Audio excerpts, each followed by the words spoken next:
LaMelo Ball na sa Minnesota Timberwolves na. Ano bang nakain ng Charlotte Hornets at trinade ang kanilang franchise player? Sino ang lugi at panalo sa trade na to?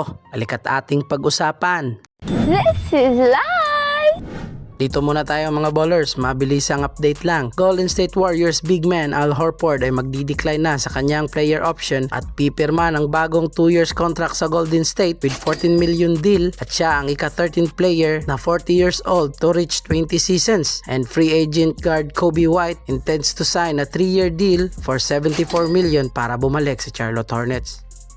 Kakatapos lang ng Giannis trade at nagulat na naman ng mga NBA fans sa balita ni Shams Charania. Kagabi lang pumutok ang balita na ang Charlotte superstar LaMelo Ball kasama si Josh Green ay traded na sa Minnesota Timberwolves in exchange kay Naz Reid with 23 unprotected first round pick, 3 first round pick swaps at 3 second round picks. May report na tungkol sa topic na to na si LaMelo was open for a trade dahil sa bad start ng Charlotte Hornets sa kanilang NBA season. Di naniniwala ang karamihan sa mga fans dahil na-share ito ni LaMelo Ball sa Twitter with a clown emoji kaya akala ng majority ay di totoo. Franchise player din kaya malabo talaga. Pinakyaw na ng Hornets ang mga future drops para sa plano nila for a rebuild era. Para sa akin, lugi ang Hornets sa trade na to. Masyado pa ang bata si LaMelo Ball at papasok pa lang sa prime niya. Pwede naman nilang gawin ang rebuild system na andyan si LaMelo Ball o hanapan siya ng mga better teammate for a better future. Unti-unti na sanang nabubuo at nagiging promising ang Charlotte Hornets around LaMelo Ball. Nung nakaraang season nga ay kahit natalo sila sa play-in tournament ay may maganda namang nangyari sa franchise nila. Naglaro si LaMelo Ball sa loob ng 72 games and leading the Charlotte Hornets sa kanilang 44 wins na pinaka-highest sa franchise since 2015 to 2016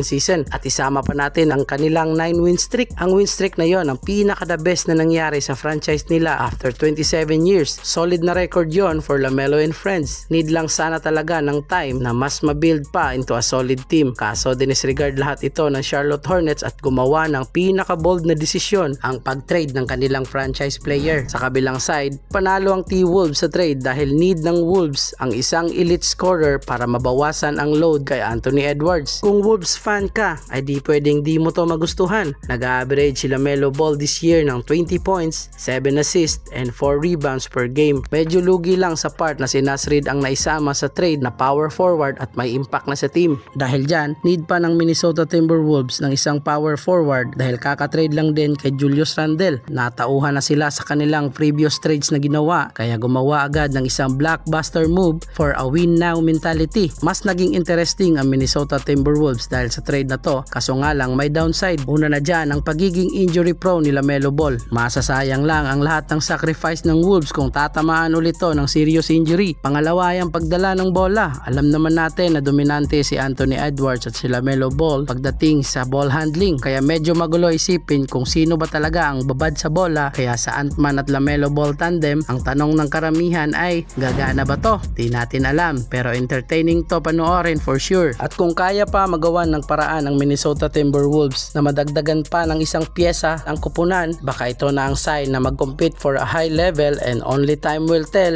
na baka makapasok na rin sila sa NBA Finals. Kung kayo ang tatanungin ballers, sino ang panalo at talo sa trade na to? I-comment mo lang ang iyong opinion at ating pag-usapan. At kung umabot ka sa puntong to, pwede pa hit ng subscribe button. And this is Ballers TV. Thank you for watching.